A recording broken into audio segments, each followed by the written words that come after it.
Hello guys, welcome back to my channel hashtag मी पिंकी. आज मी चालले माझं घर सोडून. सकाळचे वाजले 6 आणि मी प्लॅन केलं मी घर सोडून जाणार, कारण मला हे सगळं टॉलरेट नाही होते, म्हणून मी चालले. तसं काही नाही आहे, आज मी चालले मुंबईला आमच्या फ्रेंडसोबत. आणि तिकडे माझ्या अजून एक फ्रेंडचा फॅशन शो आहे, म्हणून आम्ही चाललो आहे. So let's start it. प्रवास इतने जल्दी शुरू हो गया, नीचे आए नहीं कि हमको बस मिल गई.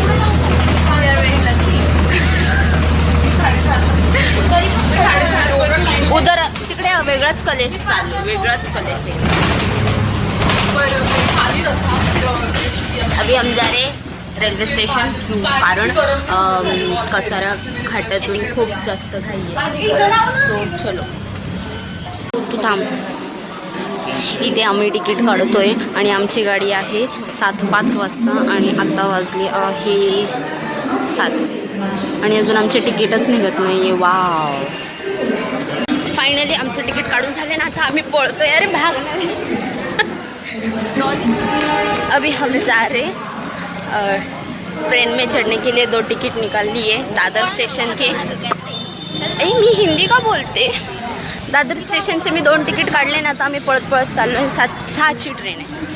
तर चलो, मिळतं डायरेक्ट दादरलाच भेटूयात आपण. बाय गाईज, फायनली आपण पोचलो आहे. ठाणे, ठाणे स्टेशनला. और इथून कुठे चाललो?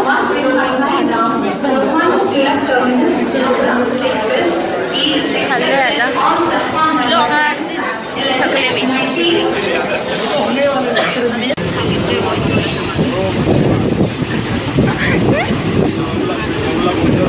तिने काय सांगितलं पण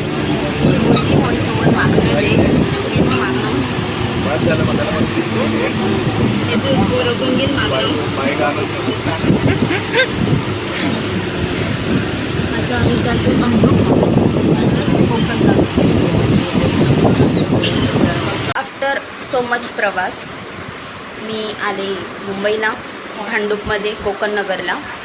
आणि आता मी खूप थकले होते, त्यामुळे मग आम्ही डायरेक्ट जेवण केलं आणि थोडा आराम केला. आणि आता 4 वाजले आणि आम्ही चाललो आहे किधर जा रे आपण? पार्ले, नवी मुंबईला चाललो आहे. ह्या आमच्या चारू मावशी, ज्यांची मुलगी श्रावण क्वीन झाली आहे, तिच्याच परफॉर्मन्ससाठी आज तिचा प्रोग्राम आहे, महाराष्ट्र श्रावण क्वीनचा. तर तेच बघायला आज आम्ही सगळे इथे जमलो आहे आणि आम्ही चाललो आहे. सो चलो, अभी हम जा रहे स्टेशनला.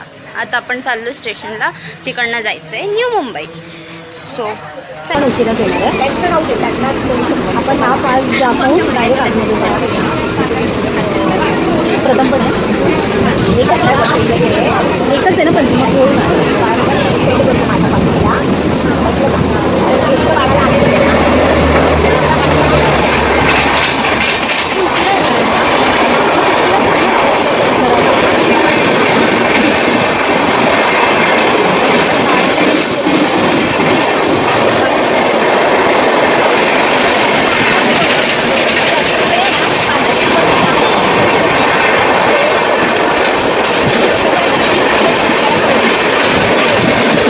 We reached at Maharashtra Shravan क्वीनच्या ठिकाणी आपण पोहोचलो आहे.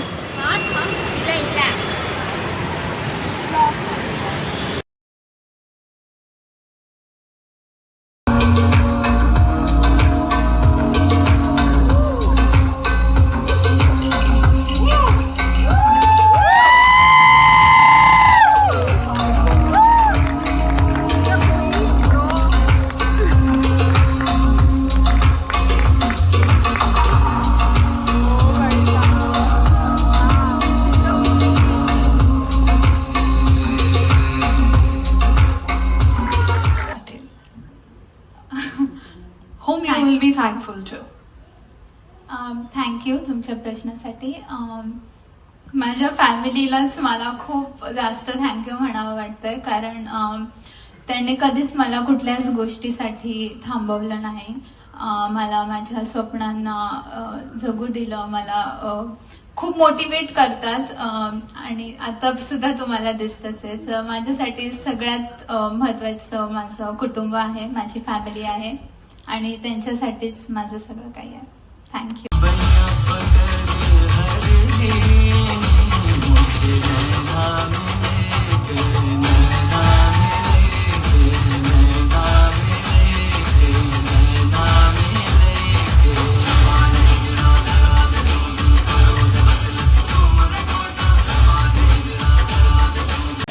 अशा प्रकारे आपला प्रोग्राम संपला आहे आणि आम्ही चाललो आहे घरी परत भांडुपला. चलो. हॅलो गाईज, तर आपण काल हिच्या कार्यक्रमासाठी आपण मुंबईला आलेलो आणि तो काल झाला आहे पूर्ण. आणि आमची नाशिकची श्रावण क्वीन आत्ता माझ्यासोबत आहे, जी आहे सृष्टी सोनावणे. तर मला तिला विचारायला आवडेल, तुझा नाशिक ते मुंबई हा प्रवास कसा ठरला, जरा सांग मला. तर हे खूप असं फॉर्मल इंटरव्ह्यूसारखं न करता मला असं सांगायचं की नाशिकच्या तुलनेत मराठी आपलं मुंबई नाशिकच्या तुलनेत मुंबईतली जी कॉम्पिटिशन होती ती नक्कीच खूप जास्त डिफिकल्ट होती. आणि नाशिकला खूप गोष्टी असं कॉन्फिडन्स होता एक स्वतःवर, किंवा खूप हे होतं की घरचे होते आजूबाजूला, आपले लोक होते, आपली सिटी होती. आणि मुंबईत आल्यावर ऑब्व्हियसली मी मुंबईत राहतेच आहे, पण तरीही असं आपलेपणा जास्त जाणवत नव्हता मला. आणि खूप काही नवीन शिकायला मिळालं तिथे, कारण खूप गोष्टी ज्या नाशिकमध्ये नाही होत, ग्रूमिंग वगैरे खूप जास्त झाली. खूप म्हणजे तो शो पूर्ण वेगळ्याच लेवलपर्यंत होता. खूप सारे मराठी ॲक्टर्स होते ज्यांच्यासोबत आम्हाला 1 to 1 टॉक करायला मिळालं. आम्ही बोललो त्यांच्याशी. इतकं म्हणजे खूपच मोठा ड्रास्टिक एक चेंज झाला माझ्या पर्सनॅलिटीमध्ये, कारण त्यांनी पूर्ण पर्सनॅलिटी चेंज केली आमची. कसं राहायचं, काय करायचं, प्रॉपर ग्रूमिंग दिली. आणि शो तर पाहिलाच, तर तू सांग की तुला कसं वाटलं शो, की नाशिकचा शो आणि मुंबईचा शो कसं, म्हणजे काय फरक वाटला? नाशिकचा शो तर अमेझिंगच होता. तिथली तर तू क्वीनच ठरली आहे नाशिकमध्ये, तर त्यात काही वादच नाही. आणि मुंबईला बघायला गेलं तर कॉम्पिटिशन्स पण खूप होत्या. सगळ्यात एकाहून एक उत्तम अशा सगळ्या मॉडेल होत्या तिथे. आणि त्यामध्ये माझ्या फ्रेंडला पार्टिसिपेट करायला भेटलं, तीच खूप मोठी गोष्ट आहे माझ्यासाठी. लाईक ती एवढं तिच्या लाईफमध्ये पुढे जाते, तर मी तुला हेच बोलेल की तू अशीच पुढे जात राहा आणि तुझं कायम पाठीशी आहे. सॉरी टू इंटरप्ट, तुझे मोस्टली नाशिकचेच लोक बघणार आहेत ना हा ब्लॉग, तर मी असं सांगेन की आपल्या सगळ्या नाशिकरला प्राऊड फील झालं पाहिजे की गेली 19 का कितीतरी वर्ष ही कॉम्पिटिशन ते लोक घेत आहेत. श्रावण क्वीन एवढ्या वर्षापासून चालतं. इतक्या वर्षात एकदाही नाशिकची मुलगी जिंकली नाही आहे, पण गरिमा साळुंखे ही नाशिकची पहिली महाराष्ट्राची श्रावण क्वीन ठरली आहे. आणि त्यामुळे आपण प्रत्येक नाशिकरांनी प्राऊड फील केलंच पाहिजे. आणि मला पण खूप प्राऊड फील होतं की माझी मैत्रीण, आम्ही एवढं मॅनिफेस्ट करून आम्ही जिंकलो आहे, म्हणजे नाशिक जिंकलं आहे. तर आय एम व्हेरी हॅपी. जरी मला क्राऊन नाही मिळालं तरी आय एम क्वीन ऑलरेडी. मला एक क्राऊन मिळाला आणि I am happy with that. पण खूप जास्त चांगली गोष्ट आहे की नाशिकला पहिल्यांदा जिंकताना बघा. असंच माझ्या फ्रेंडला सपोर्ट करा, तिला. आणि तुम्ही हा व्हिडिओ जर एन्जॉय केला असेल तर please subscribe the channel and hit the bell icon. Bye.